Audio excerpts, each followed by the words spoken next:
Awesome. I would feel bad if you were a guest on this show, but you weren't an Olympian. Oh, because that's what Uncle B is? Oh, whoa. He's an Olympian in our Blaine. hearts. And he's a national champion, right, But he's Blaine? a national champ. That's my biggest disappointment, that I'm not an Olympian. Like, I wanted to be an Olympian, but I just couldn't do anything. What sport would you have? You're from New York, so you could have done winter Well, too, no, right?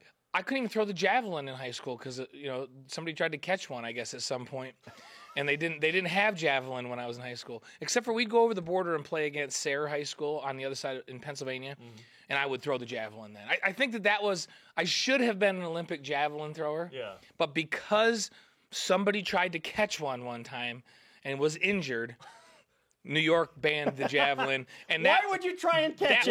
No, I don't know if they tried to catch it, but somebody got hit. I was just saying. Oh, somebody got hit, and then next thing you know, we can't throw the javelin in New York, and so didn't get to do that. But I really believe that I would have been an Olympic javelin thrower. That would have been awesome. Wow. Yeah. But no, it wasn't to be. It got taken out from under me, and so then I had to focus on football and basketball. Hey, Jeremy, way to bring up a super, super sour topic. I like learning things about Blaine because Saturday during our pregame show, there was a picture of you and Dave from the 80s, which I thought was awesome. Goodness. And it was great to have that game on BYU TV. This week's game's on BYU TV. We have basketball this week on BYU TV. So it's awesome. And our Twitter question is about last night's basketball game. And we saw each other at the Princeton game. It was a fun night. What's one of your overreactions for BYU So if I have to have an overreaction, I'm going to say, man, BYU's a fantastic free throw shooting team now, and they're lights out on defense. Is that bad that I just laughed? No. And here's the thing. I was really impressed in both of those areas last night. Now, that was great. Now I have to see a trend. And Princeton's runs a different type of offense that requires you to really communicate well because they come out, they screen a lot, they back cut. And if you noticed last night, BYU communicated really well. And that was a concern of Dave Rose when we talked to him last week, that this team up to that point hadn't been talking to one another. The rotations weren't as good as he'd like them to be because against a team that runs their stuff as well as Princeton does, you've got to talk to each other to help each other defensively. I was really impressed last night with how they defended that. Now, they're going to play teams that are better off the dribble. So they're going to have to be better in perimeter defense. We're going to see if they can do that. They showed me some signs of doing a good job of that last night.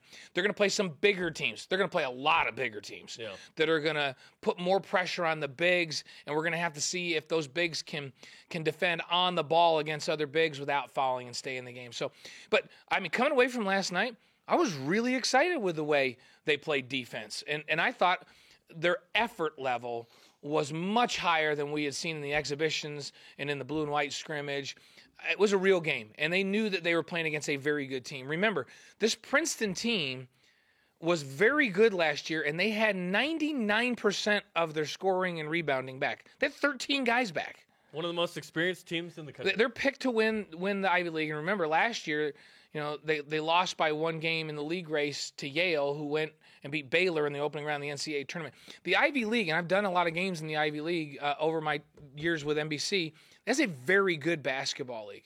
And so I think that's a quality win. And we're going to see that Princeton's going to be a good team. They're talented. That was a good win last night. I keep hearing from people that have watched the Lone Peak 3 and some parents specifically that have said everybody gets excited about the offense that this team brings, and rightly so. They're so fun to watch on the offensive side of the ball.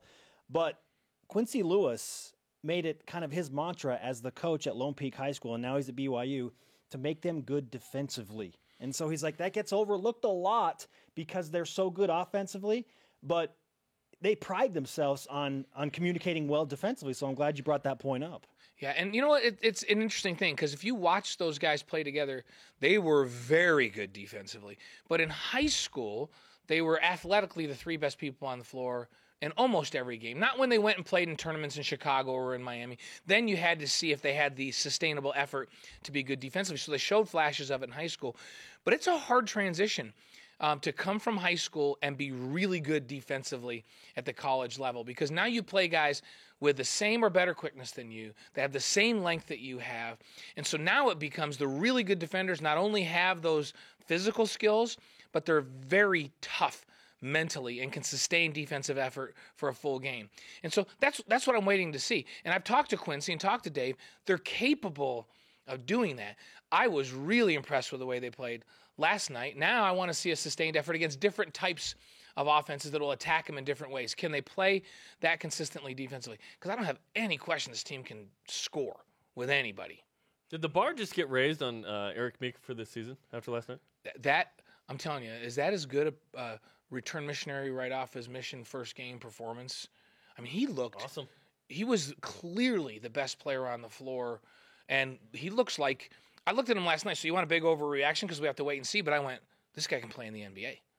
Like, he's got the skill set. And was it Fran Fischel, our friend Fran, that said he looked like Sabonis? Sabonis is averaging 7 points and 3 rebounds a game for Oklahoma right now.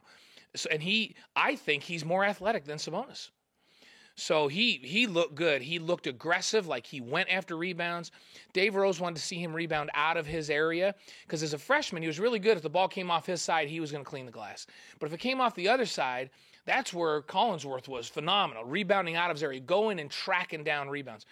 He did that last night. There was a time when Brenda was sitting next to me, I turned and said, is he going to get every rebound in this game? Seriously. I said, he's going to go 20-20. That was in the first half. I said, he's going to go 20-20. He had a shot at 30-20. Yeah, it was crazy.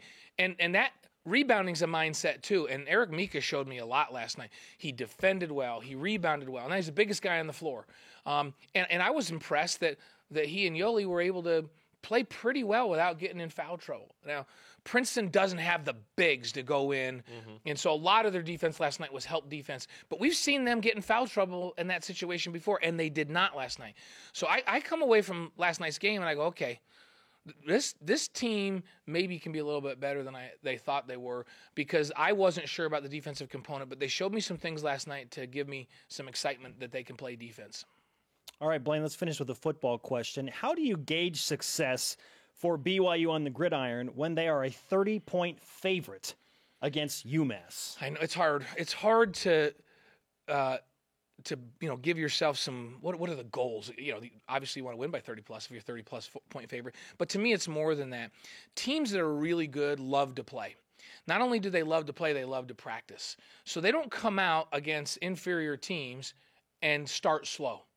Really good teams, because they love to be together and they love to practice and love to do all that, it doesn't matter who they're playing. They come out and they're sharp from the get-go. So what I want to see on Saturday, I want to see them come out against a team that are 30-point favorite on, and from snap one, whether they're on defense or offense, they execute and they play a clean game and they play with a ton of energy.